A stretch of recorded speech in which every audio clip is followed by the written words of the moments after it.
আসসালামু আলাইকুম প্রিয় দর্শক। আজকে আমরা আলোচনা করব একটা সাবমার্সিবল পাম্পের কন্ট্রোল বক্স নিয়ে।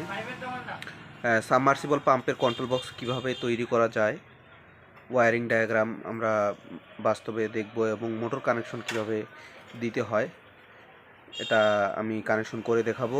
এবং এই সাবমার্সিবল বক্সটি তৈরি করতে প্রধান উপাদান কি কি প্রয়োজন হবে সে বিষয়ে বিস্তারিত ধারণা দেওয়ার চেষ্টা করব। তো মূলত আমাদের এই কন্ট্রোল বক্সটা কত হর্সের পাম্পের জন্য আমরা আগে জেনে নিব। এখানে প্রতিটা মোটরের কন্ট্রোল বক্সে ইনফরমেশন নেম প্লেট দেওয়া থাকে, যেমন এইচপি দেওয়া আছে। এইচপি এখানে দেওয়া আছে 1 হর্সের নিচে দাগ দেওয়া আছে, তার মানে 1 হর্সের সাবমার্সিবল পাম্পের কন্ট্রোল বক্স এটা। এই কন্ট্রোল বক্সে ক্যাপাসিটর ব্যবহার করা হবে 40 মাইক্রোফ্যারাড, রানিং ক্যাপাসিটর 40 মাইক্রোফ্যারাড।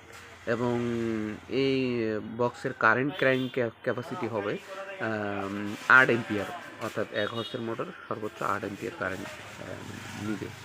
তো আমরা আগে এলিমেন্টগুলো সম্পর্কে বিস্তারিত জেনে নেব যে কী কী এলিমেন্ট আমাদের প্রয়োজন হবে। মূলত আমরা কন্ট্রোল বক্স তৈরি করব যে সকল এলিমেন্ট দিয়ে। প্রথমে আমাদের একটা সুইচ লাগবে, এটা হচ্ছে একটা সুইচ। এই সুইচটা আমাদের হচ্ছে double pole single throw switch, অর্থাৎ DPSP, double pole single throw switch. এবং আমাদের একটা হচ্ছে এটাকে ওভারলোড বলে, ওভারলোড রিলে লাগবে আমাদের একটা 8 এম্পিয়ারের, যেহেতু 1 হর্সের মোটর, যেহেতু 8 এম্পিয়ারের কাছাকাছি কারেন্ট নেবে। তো এখানে এই ওভারলোড রিলেটা হচ্ছে ডিসিতেও কাজ করবে, আবার এসিতেও কাজ করবে। তবে এসির ক্ষেত্রে কত কত ভোল্টেজ লাগবে এখানে দেওয়া আছে। এসির ক্ষেত্রে হচ্ছে 125 থেকে 250 ভোল্ট এসি হলে কাজ করবে, এবং 50 ভোল্ট ডিসি হলে এটা কাজ করবে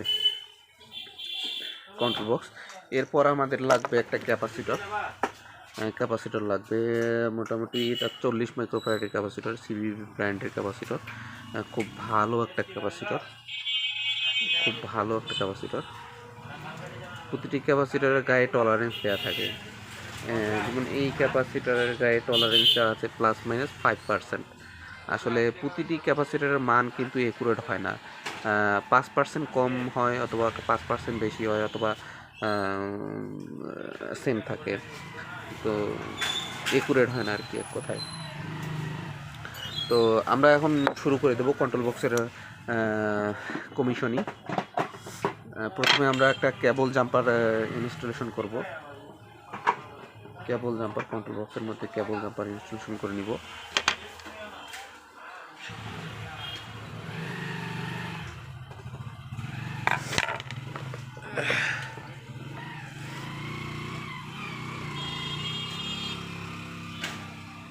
ধৈর্য সহকারে ভিডিওটি দেখবেন। ভিডিওটি দেখলে আপনারা নিজেদের বাসার সাবমার্সিবল পাম্পের কন্ট্রোল বক্সের কোনো ত্রুটি হলে অ্যাটলিস্ট ফাইন্ড আউট করতে পারবেন। এখন আমরা প্রথমে সুইচটা ইনস্টলেশন করব। সুইচটা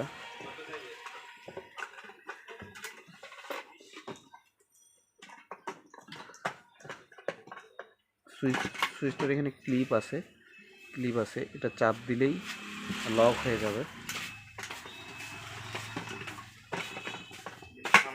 চাপ দিয়েছি, লক হয়ে গেছে। এরপরে আমরা ওভারলোড রিলেটা আটকানোর জন্য সুন্দর একটা স্ক্রু দেওয়া আছে। এই কন্ট্রোল বক্সটা সাধারণত সবসময় চেষ্টা করতে হবে শুকনা জায়গায় রাখার জন্য, শুষ্ক জায়গায় এবং পরিষ্কার জায়গায় রাখতে হবে এই কন্ট্রোল বক্সটা। এটাতে বৃষ্টির পানি গেলে ওয়ার্কিং ক্যাপাসিটি নষ্ট হয়ে যাবে। এরপর আমরা ইনস্টলেশন করব ক্যাপাসিটর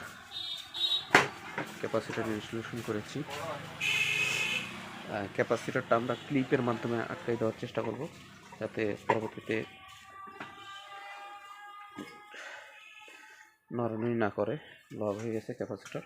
এখন আমরা আগে আমাদের সাপ্লাই কানেকশন আমরা দেওয়ার চেষ্টা করবো।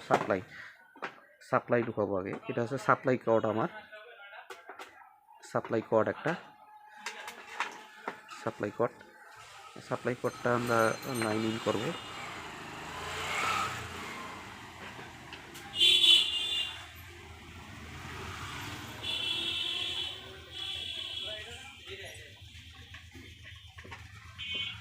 ভিডিওটি লং হবে, আমি চেষ্টা করতেছি খুব শর্ট করার জন্য।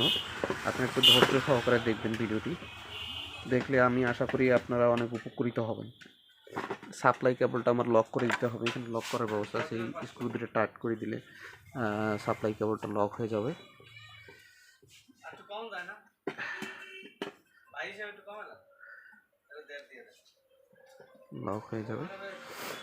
অলরেডি লক হয়ে গেছে।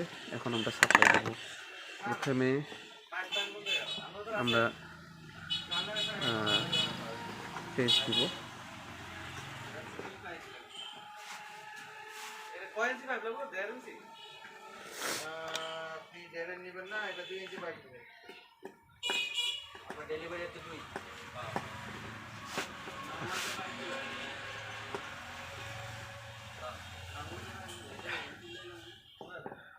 কানেকশন দিয়ে দিচ্ছি, এরপর নিউট্রাল কানেকশন দিব পরেরটাতে।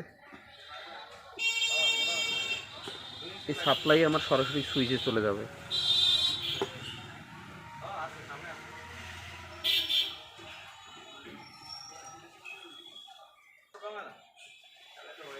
এই সাপ্লাইটা আমার সরাসরি সুইচে চলে যাবে। সাপ্লাই আমি ইন করাইছি, এখন সুইচে ইন করাবো।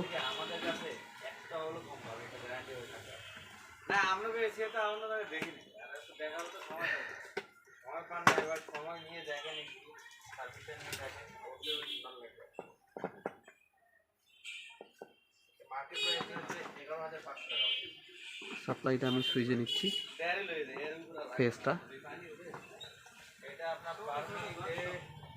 সরাসরি আগে সুইচে যাবে। এই যে সুইচের এক প্রান্তে দিয়ে দিলাম।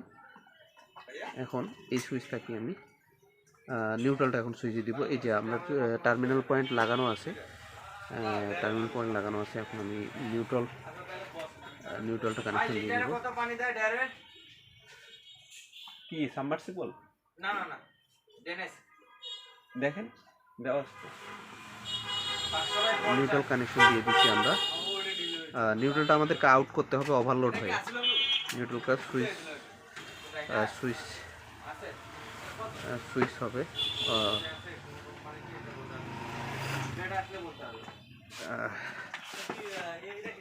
নিউট্রালটা আমাদেরকে আউট করতে হবে ওভারলোড হয়ে। সুইচ হয়ে ওভারলোডে যাবে, ওভারলোড হয়ে আউট করে নিয়ে আসতে হবে আমাদের কমন পয়েন্টে।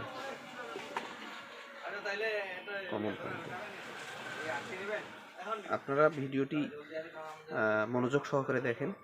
যদি কোনো জায়গায় বুঝতে সমস্যা হয় সেক্ষেত্রে আমার ভিডিও কমেন্ট বক্সে কমেন্ট করবেন। কমেন্ট করে আপনারা যে বিষয়টি আপনারা ক্লিয়ার হননি সেই বিষয়টি ক্লিয়ার করার চেষ্টা করবেন। এরপর আমি আমার হচ্ছে ক্যাপাসিটরের এক টার্মিনাল সুইচের সাথে দিব। এই টার্মিনালটা সুইচের সাথে দিব, ক্যাপাসিটর এক টার্মিনাল সুইচের সাথে দিলাম। এখন সুইচ থেকে আমার যাবে মোটরের রানিং পয়েন্টে। এই যে রানিং পয়েন্টে দিয়ে দিচ্ছি, রানিং পয়েন্টে দিয়ে দিলাম, রানিং পয়েন্টে দিয়ে দিচ্ছি। এখন ক্যাপাসিটর আরেক প্রান্ত, আমার ক্যাপাসিটর তো দুইটা টার্মিনাল, এক টার্মিনাল আমি রানিং পয়েন্টে দিয়ে দিচ্ছি, আরেক টার্মিনাল আমার স্টার্টিং পয়েন্টে যাবে। স্টার্টিং পয়েন্ট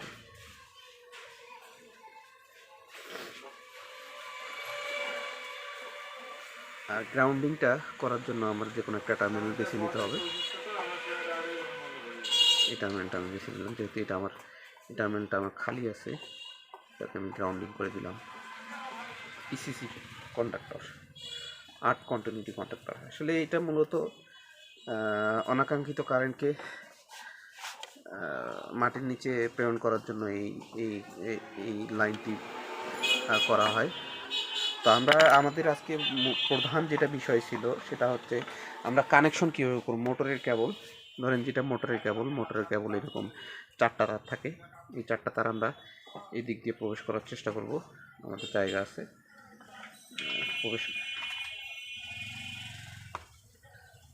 কন্ট্রোল বক্সে প্রবেশ করানোর পর সেম সাপ্লাই কেবলের মতো এটা আমরা লক করে দেওয়ার চেষ্টা করবো। তাহলে হবে কি, টান কখনো যদি টান পায় তাহলে সেটা যেন ছুটে না যায়। টান এতেই পারে, যদি শক্তভাবে আটকানো থাকে তার মানে, তার জন্য এই স্ক্রুগুলো দিয়ে লক করে দিতে হবে, টাইট করে খুব শক্তভাবে।